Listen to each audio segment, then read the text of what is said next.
जिस दिन हमें अकल आ जाए ना हमारी कौम को, कश्मीर से लेके कन्याकुमारी तक हम नाटका बंद कर सकते हैं। इस पोजीशन में हम हैं।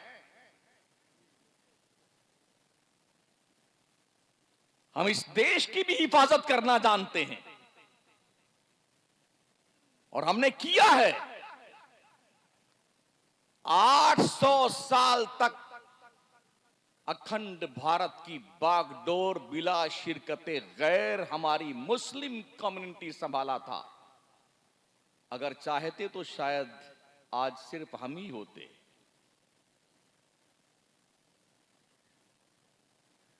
इस्लाम तलवार से नहीं फैलाया गया है, इस्लाम ख्वाजा की चौखट से फैला है। हाँ, शहाबुद्दीन गौरी तलवार लेके जरूर आए थे, मगर मार खा के वापस गए थे। जो अखंड भारत तलवार से सर ना हो सका था, उसको फतेह करने के लिए अताए रसूल की शक्ल में एक कलंदर को मदीना से भेजा गया था, जिसे मोइनुद्दीन चिश्ती कहा जाता है। मुख्तसर से मुद्दत में ना उसके पास तलवार थी, ना डंडे थे, ना बल्लम थे, ना फरसा था, ना गरसा था, ना भाले थे। जैसे लोग आते हैं, हाँ भी धर्म की हिफाजत करना है, धर्म की, तो ये अस्त्र शस्त्र क्या क्या हम भी पढ़ते रहते हैं, देखते रहते हैं वीडियो। हम किसी के ऊपर लक्षण नहीं लगाते हैं और ना हमारी ये सोच है। हम तो एक शांति प्रिय कौम है। इस्लाम का मतलब सलामती है और मुसलमान का मतलब सलामती देने वाली कौम है। 90 लाख काफिरों को कलमा पढ़ाने वाले मोइनुद्दीन चिश्ती के हाथ में दुनिया एक लकड़ी नहीं दिखा सकती है। कैसे लोग कहते हैं कि इस्लाम तलवार से फैला है हिंदुस्तान में, धर्म परिवर्तन किया जा रहा है। हमें कोई शौक नहीं चल रहा है। हाँ जी, जिसका जी चल रहा है आए ना, वो आए इस्लाम के दायरे में। इस्लाम किसी का मोहताज नहीं है। पूछो ना उन ईसाइयों से जिनकी लिखी हुई किताबें आज यूरोप में चर्चों में, कॉलेजेस में, यूनिवर्सिटीज में पढ़ाई जाती हैं। 80-80 साल के हो गए, आज वो तौबा करके कलमा पढ़ के मुसलमान क्यों बन रहे हैं? कोई मारने गया था उन्हें? कोई नहीं कहने गया। क्यों लोग मुसलमान बन रहे? इस्लाम दिलों को इंप्रेस करता है, इस्लाम दिलों को अपनी तरफ मुतवज्जा करता है, अपील करता है। दुनिया का इंसान थक हार के चारों तरफ जब थक जाता है तब आता है, लो एक बार इस्लाम को ट्राई करके तो देखते हैं ये क्या हमें रिप्लाई देता है। तो इस्लाम अपना दामन पहले से फैला के बैठा, आओ जिसको छुपना है दामन इस्लाम में आके छुप जाओ। ये इस्लाम की कंडीशन। तो इस्लाम मदरसों से फैला है, कल तक खानकाहों से फैला था, अब इस्लाम मदरसों से फैलता है। जी जी, पहले खानकाहें ही दर्सगाहें हुआ करती थी। खानकाह में पढ़ाया भी जाता था और पिलाया भी जाता था।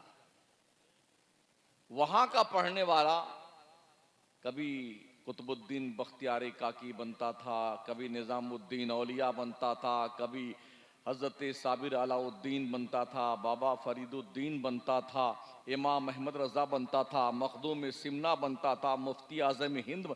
ये वो लोग हैं जो खानकाहों से पले बड़े हैं, वही इन्होंने पढ़ाई की है। लेकिन ये वो लोग होते थे, चूंकि ये सूफी भी होते थे और आलिम भी होते थे, जहां बैठ जाते थे दुनिया उनके कदमों में झुकने पे मजबूर होती थी। आज मदरसे हमारे हैं, यहां खानखा नहीं है, बड़ी ही कसम पुरसी के आलम में मदरसे चलते हैं। हमें पता है, हम पूरे कश्मीर से लेकर कन्याकुमारी तक घूमते रहते हैं, रोज कहीं ना कहीं, सुबह कहीं है तो शाम कहीं है, रात कहीं है तो दिन कहीं है। उमूमन मदरसों में ही जाना होता है। हमने ये देखा है, कई कई मदरसे ऐसे देखे जहां 3-3, 4-4 महीनों की तनख्वाहें मदरसीन की बाकी हैं। कौम की गैरत मर गई है, फिर भी तुम उलमा को हकीर नजरों से देखते हो। जो आलिम 6-6 महीने तनख्वाह ना पाए और फिर भी बच्चों को पढ़ाता रहे। मुझे एक स्कूल बता दीजिए, अगर बच्चे की 1 महीने की फीस रुकी हुई हो तो क्या आपके बच्चे को स्कूल में एडमिशन दिया जाएगा?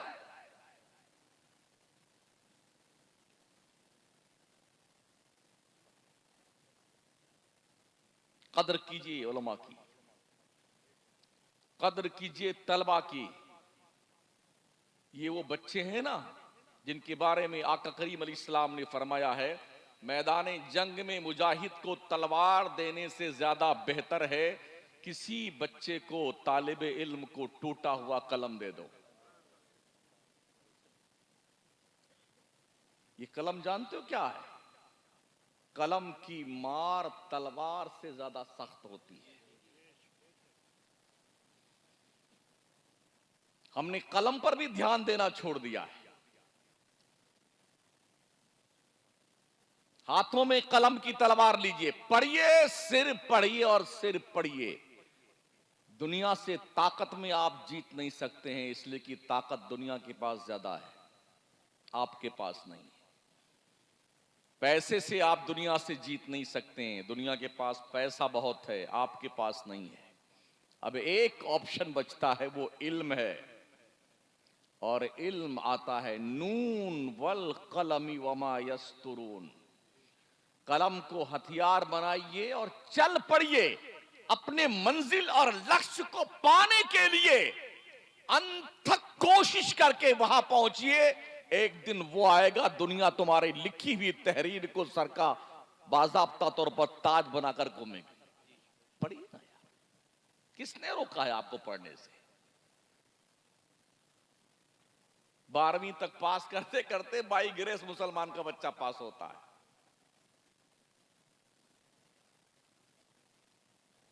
तकरीबन 14% बच्चे मुसलमानों के 12वीं तक जाते जाते ड्रॉप आउट कर जाते हैं। अब पढ़ने से नौकरी तो मिलती नहीं है, तो चलो दिल्ली चलेंगे, कोई खंचे उंचे की दुकान लगाएंगे, कोई पानी पूरी बेचेंगे। तेरी ऐसी की तैसी। तालीम नौकरी के लिए नहीं है, ये इल्म की तौहीन है कि तालीम नौकरी के लिए हासिल किया जाए। जी नहीं, इल्म एक मोहतम बिशान अल्लाह की दी हुई नेमत है, जिसकी कीमत पूरी दुनिया नहीं लगा सकती है, उसे इल्म कहते हैं। तूने बहुत हल्के में लिया है इल्म को।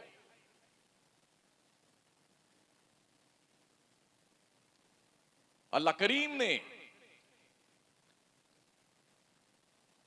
इल्म हासिल करने वालों का मकाम अपने पैगंबर के जरिए से बताया है। आप जानते हैं हमारे भी मुल्क के प्रधानमंत्री भी दूसरे मुल्कों में जाते रहते हैं, दूसरे मुल्कों के हमारे यहाँ आते रहते हैं। तो किसी भी चीफ गेस्ट की इज्जत और तौकीर के लिए सबसे बड़ा जो मुल्क काम करता है, उसके लिए उसके कदमों के नीचे दूर तक एक लंबी लाल किस्म की कारपेट बिछाई जाती है। देखा ही गया है। हाँ, हम भी मीडिया पर देखते रहते हैं। तो बड़े शान के साथ वो प्रधानमंत्री महोदय उस पर इतराते हुए मटलाते हुए चलते जाते हैं, है ना। ये उसकी इज्जत तौकीर की एक अंतिम छोर है, यूं समझ लीजिए। इसके बाद इन्हें हद ही कर दी इज्जत करने की। ऐ लोगों, दुनिया के बस में तो ये है कि वो कालीन बिछा करके अपने मेहमान का वेलकम, खैर मकदम, इस्तकबाल यूं करती है। और जब ये मुस्तफ़ा के दीवाने गुजरते हैं, जो तालिबे इल्म होते हैं ना, मदरसों में पढ़ते हैं, तो इनके पैरों के नीचे दुनिया की लाल कारपेट नहीं, जिब्रील का पर बिछाया जाता है, फरिश्तों के पंख बिछाए जाते हैं। इनको आपने यूं ही समझ लिया है। हाफिज जी आइए, फातिहा कर दीजिए। हाफिज जी आइए ना, कुल अल्लाह शरीफ पढ़ दीजिए। हमारी कौम ने मदरसों को फातिहा खानी का एक वो फैक्ट्री समझ लिया है। हाँ जी, यही दो काम रह गया है। कुछ इलाके में जाना हुआ तो वहां ऐसा हुआ कि जो जनाजा पढ़ाएगा मरने वाले की, वही सारे अरकान अदा कराएगा। तीजा, 10वां, 20वां, 40वां बरसी। अब वो मौज से बेटा तैयारी में रहते हैं लोग, इंतजार में रहते हैं कि अब की कौन मरता है। 40 दिन पूरे होते होते जब यहां खाने का नंबर खत्म होता है ना, तब तक हजरत मलकुल मौत किसी घर में और तशरीफ ले आते हैं। चलो इनकी खत्म हुई, अब यहां चल गई। इस तरह से सालों साल घर में रोटी नहीं पकती है। लोग इंतजार में, तो या अल्लाह आपकी वो मरे तो अच्छा रहे, खूब अच्छा पैसा मिलेगा उसके मरने पे। ओ लोगों, जिंदगी में पैसे देते रहो मदरसों को, ताकि मदरसे के बच्चे तुम्हारे मरने की नहीं, तुम्हारे जिंदगी की दुआ मांगते हैं। हाँ, जिंदगी की दुआ मंगवाइए। कुरान मुर्दों के बख्शिश की किताब नहीं है। कुरान गिरती हुई कौम को मंजिल मकसूद तक पहुंचाने वाली किताब है। डूबी हुई कश्ती को तिराने वाली किताब है। कुरान बिखरे हुए इंसानों को जोड़ने वाली किताब है। भटके हुए बंदों को अल्लाह की दहलीज पर लाने वाली किताब है। टूटे हुए दिलों को जोड़ने वाली किताब है। अफसोस हमने कुरान को दुआ तावीज का नुस्खा बना लिया, और या फिर मुर्दों के बख्शिश की किताब बना लिया है। जी नहीं, ये कुरान तुम्हें अर्श तक पहुंचाने के लिए सक्षम किताब है। इन्हाज़ल कुरान यहदी लिल्लती ही अक़वम। बेशक ये कुरान पूरी दुनिया की कौमों को नजात का पैगाम सुनाने के लिए आई हुई है। ये कुरान वो किताब है, और हम क्या करते हैं, ये 2 लाइन की ताबीज लिखा, इसको पी लीजिएगा, अल्लाह अकबर। किसी डॉक्टर ने आपको नुस्खा लिख के दिया, आप किसी डॉक्टर के पास गए, बहुत बुखार भी है, जुकाम भी है, उसने कई दवाएं लिख दी आप अपने लेटर पैड पे। ये सुबह एक टाइम है, ये 2 टाइम है, ये निहार मुंह है, ये नाश्ते के बाद में, ये शाम में है, ये दोपहर में खाने के बाद में। अब ऐसा कीजिए, उस कागज को लेके आइए अपने घर में, और एक जरी उसमें पानी के डब्बे में उस कागज को धुल लीजिए, जो डॉक्टर ने दवा का नुस्खा लिखा है ना, और धुल करके वो पानी पीजिए। क्या आपको वो डॉक्टर का लिखा हुआ नुस्खा फायदा देगा?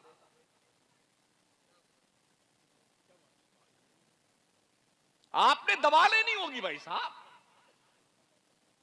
तो कुरान तो हमें शिफा का काम देने के लिए आया था, हम उसको घोल घोल के पीने में लग गए। मारे घुटना और फूटे सर, क्या सोच हमारी है यार।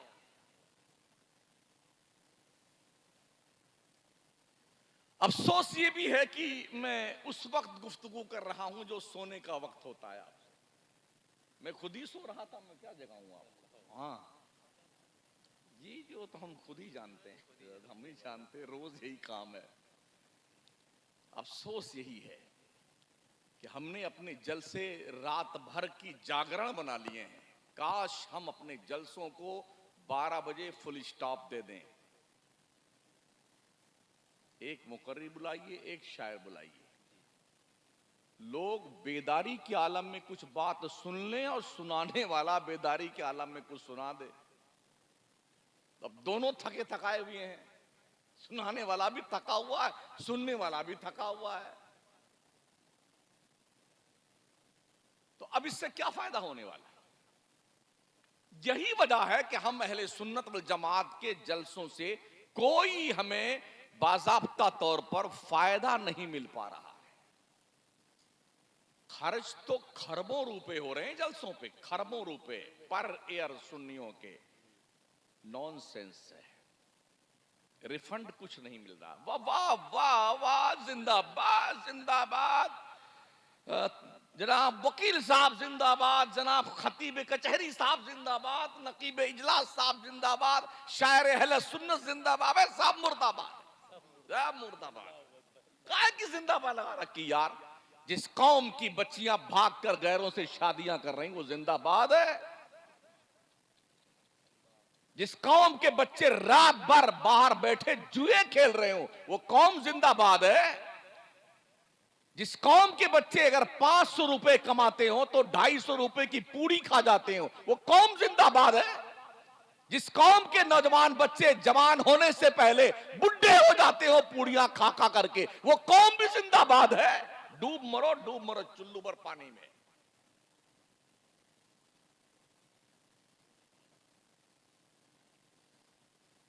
पूरी कौम को जो बचा खुचा था ना पूरी कौम को ऐसा सिस्टमेटिक ढंग से लगा रखा है लोगों ने। इतने उर्स हैं अल्हम्दुलिल्लाह हमारे यहां, जो मरा उसका शुरू, जो मरा उसका उर्स शुरू। कोई लिमिट है भाई साहब? 365 दिन पर अगर उर्स को तकसीम किया जाए एक एक दिन में 365 उर्स हो रहे हैं हमारे यहां पूरे मुल्क में। अब मैं आपसे पूछना चाहता हूं कि ये जो 365 उर्स पर डे हो रहे हैं हमारे सुन्नियों के, क्या लगा रखा है तुमने यार? क्या अल्लाह ने हमें इसी उर्स के लिए पैदा किया है?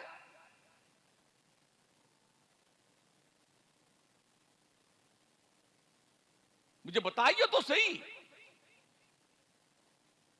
मैं पूरे मुल्क से पूछ रहा हूं उलमा से, मुझे बताओ क्या ख्वाजा मोइनुद्दीन चिश्ती ने अपने पीर का उर्स ऐसे किया था जैसे आज ख्वाजा का उर्स हो रहा है? मुझे बताओ आला हजरत सरकार का जो उर्स हो रहा है, क्या आला हजरत ने अपने पीरो मुर्शिद सरकार आले रसूल मारहरवी का ऐसे उर्स किया था जैसे आला हजरत का उर्स होता? अगर ऐसा उर्स किया होता तो 1400 किताबें नहीं लिखते वो।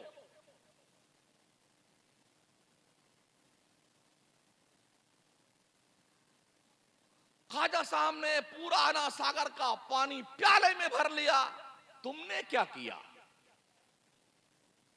ख्वाजा साहब ने खड़ाऊ को इशारा किया, जयपाल जोगी को लाके कदमों में डाल दिया, तुमने क्या किया? ये झुंझुना बजाने के लिए तुम पैदा किए गए हो। अना सागर का पानी भर लिया, अना सागर का पानी भर लिया। किस लिए ख्वाजा आए थे संजर की अपने आबाई पुश्तैनी जमीन छोड़ के अजमेर की बंजर जमीन पर? किस लिए आए थे?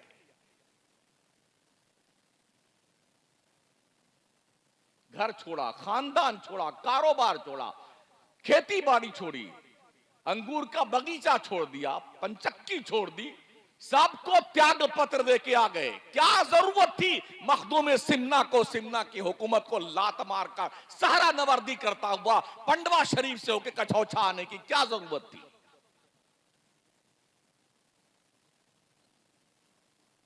बस जो जाएंगे वहां बैठ करके औरतें झूमेंगी साहब। कोई 40 दिन के चिल्ले बैठी हुई हैं, कोई 4 महीने के चिल्ले बैठी, इतनी लाठी मारे इनको बदबख्तों को, सारे भाग जाए जिन्नात भूत इनके।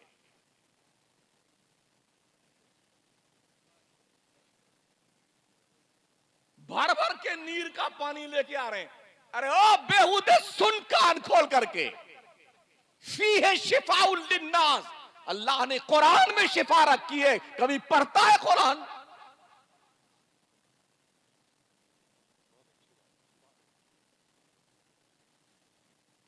कुरान के करीब नहीं आएगा। बाप चाहे पूरी जिंदगी शराब पीता रहे, मर गया ना, अब आएगा अल्जामतुन नूरिया के मुदर्रिसीन के पास, हजरत कुरान खानी करके अब्बा को बख्शवा दीजिए। तेरी ऐसी की तैसी, पूरी जिंदगी कुरान को छुआ तक नहीं, शराब पीता रहा, जुआ खेलता रहा, बदमाशी करता, अब बख्शवाने के लिए मौलाना के पास आया हुआ है।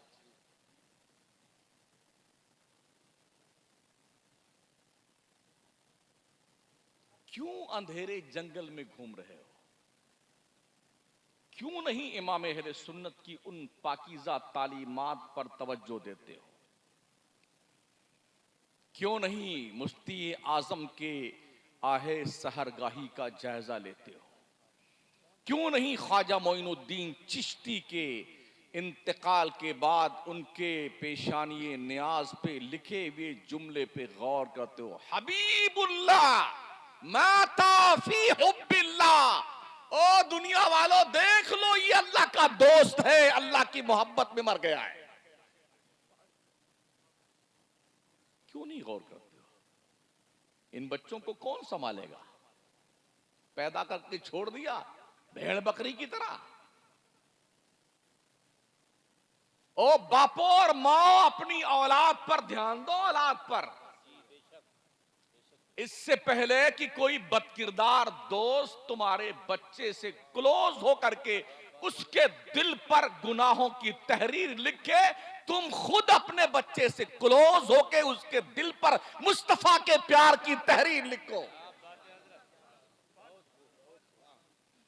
बेशक ओ माओ, इससे पहले कि कोई लड़की बेगैरत तुम्हारी बच्ची से क्लोज होकर उसके दिल पर किसी बॉयफ्रेंड के गम में मरने की तहरीर लिखे, तुम अपने बच्ची के दिल पर कनीजे फातिमा होने की तहरीर लिख दो। कब तुमको होश आएगा यार? कब हमारी आंखें खुलेंगी? बाप को पता नहीं बच्चा रात भर कहां रहता है, मां को पता नहीं बच्ची किस किस सहेली के पास जाती है, और जब नाक यहीं से कटती है ना तो कहीं मुंह दिखाने के लायक नहीं रहते बेटे। आए दिन हम भी अखबार पढ़ते हैं, खानदान की नाक कटी, घर की अम्मा अब्बा की नाक कटी, उसके बहनों के रिश्तों पे कलंक लग गया, भाई सर नहीं उठा सकता जिंदगी भर, कौम के लोग भी बाजाब्ता तौर पर कलंकित हुए। एज ए मुस्लिम कहां जाए? संभालो अपने बच्चों। मेरे करीम आका फरमाते हैं, अपने बच्चों के लिए ऐसे दोस्तों का सिलेक्शन करो जो बच्चों के लिए अच्छे दोस्त बन सके, अच्छे दोस्त बन सके। अन्नासु अला दीनी खलीलिहिम, आका फरमाते हैं लोग अपने दोस्तों के दीन और तरीके पे होते हैं। फलयंजुर अहदुकुम मन युखालिलु, तो तुम में का हर कोई देखे वो किसकी दोस्ती कर रहा है, किससे दोस्ती कर रहा है। दोस्ती करने से पहले दोस्त को जांचिए, परखिए, क्या वो आपकी दोस्ती के लायक है भी कि नहीं है। मेरे करीम आका फरमाते हैं मफहूम हदीस, और मेरी उम्मत के लोगों, अच्छे दोस्त को दोस्त बनाओ, और अच्छा दोस्त वो है जब तुम उसे देखो तो तुम्हें खुदा की याद आ जाए, वो अच्छा दोस्त होता है। ये भी आका ने फरमाया, अच्छा दोस्त वो है जो तुम्हें तुम्हारे नेकी करने में तुम्हारी मदद करे, और जब तुम रास्ता भूल जाओ, अल्लाह रसूल के ट्रैक से हट जाओ, तो तुम्हें वापस उस ट्रैक पे ले आए, वो तुम्हारा अच्छा दोस्त। और बुरा दोस्त वो है जो तुम्हें तुम्हारी नेकियों पर मदद ना करे, और जब तुम नेकी ना करना चाहो तो तुम्हें तंबीह भी ना करे, बल्कि वो खुश रहे कि हमारा दोस्त भी हमारे ढर्रे पे चल रहा है। वैसे भी लोग अच्छे बुरे बनते कैसे हैं? मेरे रब ने फरमाया ना, या अय्युहल्लज़ीना आमनुत्तकुल्लाह व कूनू मअस सादिकीन, ऐ ईमान वालो अल्लाह से डरो और सच्चों के साथी बन जाओ। सच्चों और अच्छों के साथी बनने का हुक्म अल्लाह ने दिया है, उसके रसूल ने दिया है। तो अच्छा दोस्त तलाश कीजिए ताकि आप अच्छा बने, नेक बने। एक मिसाल और मेरे आका ने बयान फरमाई कि अच्छे दोस्त की सोहबत ऐसी है जैसे तुम किसी इत्र की दुकान में बैठे हो, तुमने इत्र तो खरीदा नहीं मगर उसकी खुशबू तो जरूर तुम तक आ जाएगी। और बुरे दोस्त की मिसाल आका ने बयान फरमाई, उस भट्टी की तरह है जहां पर आग सुलग रही हो, धुआं निकल रहा हो, वहां अगर आप बैठेंगे ना तो अगर भले ही आपको चिंगारी ना लगे तो धुआं तो आपके हिस्से में जरूर आएगा। आप जिसके साथ रहेंगे उसी के साथ के कहे जाएंगे। अगर आप जुआ नहीं खेलते हैं लेकिन जुआ खेलने वालों के साथ खड़े बैठे हैं तो लोग क्या कहेंगे, ये जुआरी है, खबीज जुआरी है, यही कहेगा ना आदमी। शराब आप नहीं पीते हैं मगर शराब के अड्डे के पास आप मडलाते हुए दिखाई पड़े, लोग कहेंगे कुछ गड़बड़ तो जरूर है, हाँ ये चक्कर में है शराब पीने के, हालांकि आप शराब नहीं पीते हैं। तो उन जगहों से बचने का हुक्म है जिन जगहों से इत्तिहाम लगने का डाउटफुल होता हो, बचिए उन जगहों से। ये मत सोचिए कि जी हम तो अल्लाह से कह देंगे या अल्लाह पाक शैतान ने हमसे तो गुनाह करवाया वरना मैं नहीं करता। 100% झूठ है ये। शैतान को क्या क्या पड़ी हुई है? अब अल्लाह से आइए पूछते हैं ना, शैतान से पूछ लेते हैं ना कि शैतान क्या कहता है। तो अल्लाह ने बयान फरमाया कुरान मुकद्दस में, कमसल शैतान इस क़ाला लिल इंसानि कफुर फलम्मा कफर क़ाला इन्नी बरीउम मिनका इन्नी अख़ाफ़ुल्लाह रब्बल आलमीन। शैतान की मिसाल ऐसी है जब उसने किसी से चोरी कर ले, गुनाह कर, कुफ्र कर, जब बंदे ने कर लिया तो जानते हो क्या कहता है? क़ाला इन्नी बरीउम मिनका, बेटे मैं तुमसे अलग थलग हूं, एकदम अलग थलग, तुम जानो तुम्हारा काम जाने। इन्नी अख़ाफ़ुल्लाह रब्बल आलमीन, बेशक मैं उस अल्लाह से डरता हूं जो सारी कायनात का पालने वाला। ये शैतान कह रहा है और तुमने ये इल्जाम थोप दिया कि शैतान नहीं करवाया हमसे गुनाह, और शैतान ये जवाब देता है। इसलिए अल्लाह ने बार बार मुतनब्बा फरमाया कुरान मुकद्दस के अंदर, इन्न शैतान लिल इंसानी अदुव्वुम मुबीन, बेशक शैतान इंसान का खुला हुआ दुश्मन है। तो इस खुले हुए दुश्मन से जब इतनी वार्निंग दी गई है इतनी बार, और नबी रहमत ने कितनी कितनी बार बयान फरमाया, तो इससे सतर्क रहने की जरूरत है कि नहीं? हमें होशियार होने की जरूरत है ताकि उससे बचे रहे आप। बचते हैं नहीं और इल्जाम उस पे डाल दें कि शैतान ने मुझसे ऐसा करवाया है, तो ये धप्पलबाजी चलने वाली नहीं है अल्लाह के यहां, ये ध्यान रखना। इसलिए कहा रब ने, वह इम्मा युनसियन्नका शैतान फला तकुद बाद जिक्रा माल कौमिज़ ज़ालिमीन। अगर शैतान ने बाई चांस तुम्हें बहका दिया है रास्ते से, जब तुम्हें बताया जाए यार ये रास्ता ठीक नहीं है, बाज आ जाओ ना, क्यों नहीं मानते हो?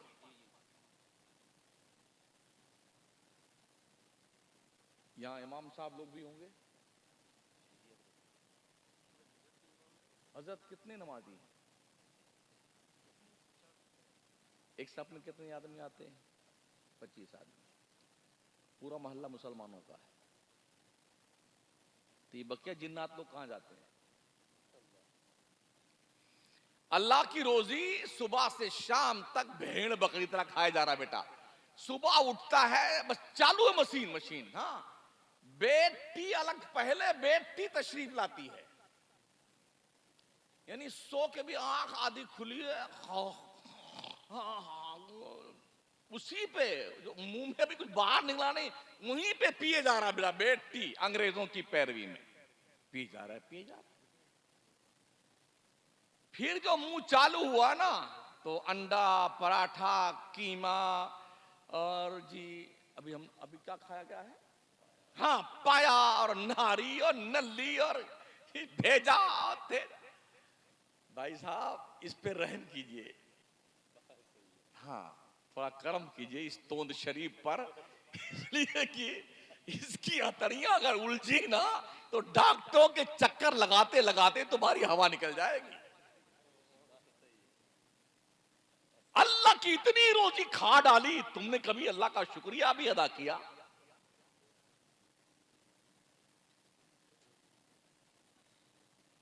फर्ज कीजिए ये सिस्टमेटिक निजाम जो कुदरत का है, मैदा की शक्ल में ऑटोमेटिकली जो हर किस्म का सामान एक्सेप्ट कर लेता है, गरम, ठंडा, खट्टा, मीठा, नमकीन, कड़वा, सबको पिसाई करके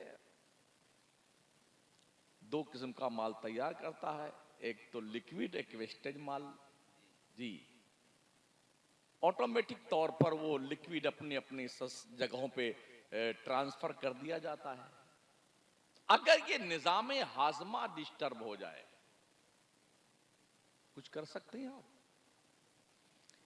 कायम चूरण खाते रहिए, हाजमूला खाते रहिए ना, एक दिन आएगा कि ये तुम्हारा निजाम हाजमा ही फेल हो जाएगा, चूरण खाते खाते। इसलिए ये भी सीखो कि क्या खाना चाहिए, क्या नहीं खाना चाहिए, कब खाना चाहिए, कब नहीं खाना चाहिए, ये भी सीखो। और ये कौन सिखाएगा? ये इन मदरसों में सिखाया जाता है। दीन सीखिए, दीन। हाँ, कुछ लोग कहते हैं हम तो अल्लाह क्या कह देंगे, या अल्लाह हम तो कुछ पढ़े ही लिखे नहीं थे, छुट्टी मिल जाएगी। वो धोने जाओ ना बेटे, शक्ल बिगड़ जाएगी तुम्हारी। हाँ, किस चक्कर में पड़े हो? रामपुर से ट्रेन में बैठ जाओगे बगैर टिकट, जाओ उधर मुरादाबाद साइड में दिल्ली तक, टीटी पकड़ ले। साहब क्या बात, कहा टिकट तुमने नहीं लिया? कहा मुझे पता ही नहीं था कि टिकट लेना चाहिए।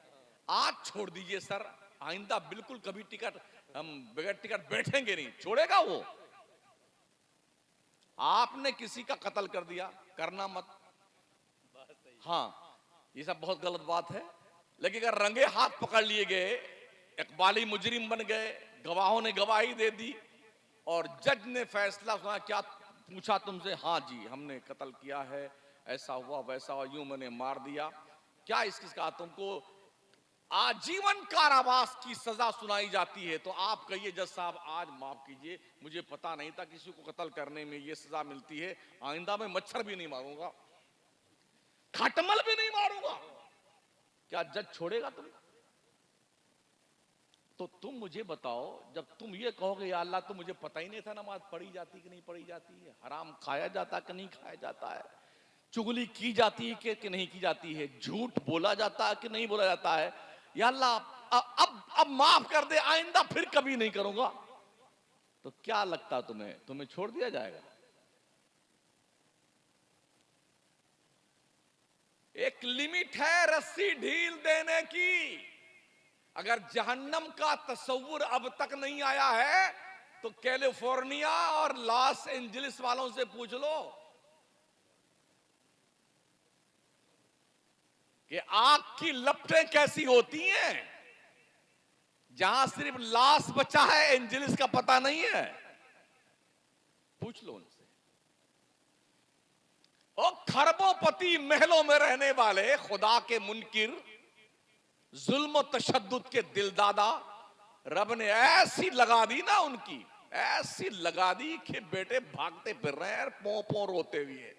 कोई कुर्ता पजामा में भाग रहा है, कोई चड्डी बनियान में भाग रहा है, बचा ले तेरे मां ने दूध पिलाया है। इसे कहते हैं अल्लाह की लाठी में आवाज में। हाँ, तो इसलिए अगर जहन्नम को समझ में नहीं आता है तो अभी भी बहुत सारी वीडियो मौजूद हैं यूट्यूब पर, आपको अंदाजा हो जाएगा कि अगर दुनिया की आग ऐसी है तो जहन्नम की आग कैसी होगी। कभी कभी लावा फूटता है, देखा होगा ना आपने, सर्च कीजिए आ जाएगा। आप तो बहुत कुछ ठीक ठाक देख लेता है आदमी। जो पहाड़ होता है ना, पत्थर का पहाड़, वो पिघलता है और वो पत्थर पिघल करके पानी की तरह बहता है, पानी की तरह। पत्थर पानी की तरह लाल लाल पिघल करके खौलता हुआ बहता है आग के जरिए से। और हदीस शरीफ में आया, जब जहन्नमी जहन्नम में डाल दी जाएंगे तब जहन्नम का पेट नहीं भरेगा, तो वो अल्लाह से क्या कहेगा, हल मिन मजीद, अल्लाह अभी मेरा पेट नहीं भरा है, और कुछ दे मुझे खाने के लिए। हल मिन मजीद, अल्लाह और कुछ दे, मुझे मेरा पेट नहीं भरा, अल्लाह मुझे कुछ और दे दे। तो अल्लाह जहन्नम के अंदर पत्थरों को डलवाएगा ताकि जहन्नम का पेट भरा जाए। ओ हजरत इंसान और जनाबे मुसलमान, और रोजाना रोटी बोटी कीमा पकौड़ी जब खा खा करके मुश्तंडे बनने वालों, कुछ फिक्र कर लो अपने कब्र की, जहां कोई नहीं जाता। बेटे अरे हमारे इतने फॉलोवर्स है, मरते ही सारे फॉलोवर्स भाग जाते हैं। हाँ कोई फॉलोवर सब्सक्राइब कीजिए, और इसको क्या कहते हैं, हाँ लाइक कीजिए, लाइक कीजिए, सब्सक्राइब कीजिए। तेरी सब्सक्राइब कीजिए, कहां गए ये मरने के बाद? जब वक्त हो जाए नमाज का तो हर काम छोड़ करके अल्लाह के घर में इबादत के लिए पहुंच जाया करो। अफसोस ये है कि हमारे लोगों ने ऐसा सिस्टम बना रखा है कि फुर्सत ही नहीं मिलती कि मस्जिद में जाए सुननी। आज झंडारोहण होगा, शाम को बुलंद दरवाजा खुलेगा, फिर चरागदान में चराग जलाया जाएगा, फिर फूलों की बारिश की जाएगी, फिर मजार को गुस्ल दिया जाएगा, फिर महफिल समा का ये वक्त है, और उसके बाद जो है हल्के जिक्र का ये वक्त है, फिर चादर पोशी का जुलूस निकाला जाएगा, फिर गधे नशीन साहब तशरीफ लाएंगे। जी गद्दे नशीन तो गद्दी नशीन थे, अब ज्यादातर गधे नशीन हैं। गधे नशीन तशरीफ लाएंगे। इसी काम में पूरी सुन्नियत उलझी हुई है। क्या हो गया हमारे को यार? होना तो ये चाहिए था, वलियों ने जो करके दिखाया है उस काम को आगे बढ़ाते। हाँ जी वहां बैठे धोनी रमाए बैठे भी हैं। हमने ये भी देखा है, वो जब मजार पे वो सुलगाते नहीं अगरबत्ती, जब लोबान की धोनी देते हैं, हम भी कभी कभी जब जाते हैं तो एक आदमी एक धोनी दे, तो लोग जो वहां हाजिर होते हैं वो धुआं खाते हैं। गधे कहीं के, धुआं खाता है खबीस। कुछ को देखा जो अगरबत्ती सुलगा करके जो उसकी राख गिर जाती है ना, जबान से चाटता जाहिल कहीं का। क्या लगा रखा है तुमने यार? घर में मां बेचारी बीमार है, तड़प रही है, उसकी दवाओं के लिए पैसे नहीं है, और पीर की जूतियां लेके कमीना नाच रहा है। घर में बाप तड़प रहा है, दर्द से करा रहा है, उसके पास बैठने का वक्त नहीं है औलाद के पास में, और पीर जिंदाबाद जिंदाबाद जिंदाबाद। और तेरे पीर के बंदे सुन कान खोल करके, तेरी जन्नत तेरे पीर के चौखट पे नहीं है, तेरी जन्नत तेरे मां के कदम के नीचे है। अल जन्नत तो तहत अक़दामिल उम्महात, तुम्हारी जन्नत तुम्हारी माओ के कदमों के नीचे है। तेरा बाप वो स्पेशली आदमी तेरे लिए है जिसकी शान मुस्तफा करीम ने बयान फरमाई, दुआए वालिदी लिवालिदिही कदुआई लकुम। एक बाप की दुआ अपनी औलाद के हक में ऐसी होती है जैसे एक नबी की दुआ उम्मत के लिए हुआ करती है। कभी समझा तुमने अहमियत अपने बाप की? माँ बाप के लिए नमाजों में हुक्म है कि दुआएं मांगा करो अपने माँ बाप के लिए। रब्बना फ़िरली वली वालिदैया वलिल मुमिनीन यौम यक़ूमुल हिसाब, दुआएं मांगा करो नमाजों में माँ बाप के लिए। जो दुआएं कहीं कबूल नहीं होती हैं, मां की चौखट पे बैठ दिल से अगर मां ने दुआ कर दी ना, अल्लाह की इज्जत की कसम उसकी दुआ रद्द नहीं करता परवरदिगार। हाँ बेगम का चेहरा देखने के बाद मां को धक्के मारने वालों शर्म करो शर्म। जिस मां ने तुम्हें पाल पोस के बड़ा किया, इस लायक बनाया है ना, उसका हक पहचानो। मां के पेट में रहते वक्त तुम्हारी वजह जो झटका लगा था ना, एक बार जो उससे तकलीफ हुई, नबी ने अपने एक सहाबी से कहा था, तूने 7 मरतबा पैदल अपने मां को कंधे बिठा के पैदल हज करवाया ना, तेरे 7 हज करवाना जो तूने करवाया ना, तेरी मां के पेट में जब तू था, जो झटका तेरी एक वजह से एक बार लगा तेरी मां को, जो तकलीफ हुई थी ना, ये 7 हज उसके बराबर भी नहीं है। ये कहां सीखेंगे आप? दोस्तों की चौपाल पे, चाय की दुकान पे? ये बातें आपको सीखनी होंगी उलमा के पास आकर के। अपने इमामों के पास बैठ करके, मदरसों में आकर के। और मदरसे हमारी आन बान शान हैं। मस्जिदें खुदा का घर हैं, मदरसे मुस्तफ़ा का घर है। इन दोनों घरों को अच्छे बनाकर रखो ताकि तुम्हें फख्र हो कि मेरे मुस्तफ़ा का घर कितना अच्छा है, मेरे रब का घर कितना अच्छा है। अच्छा बनाओ घर अपने रब का।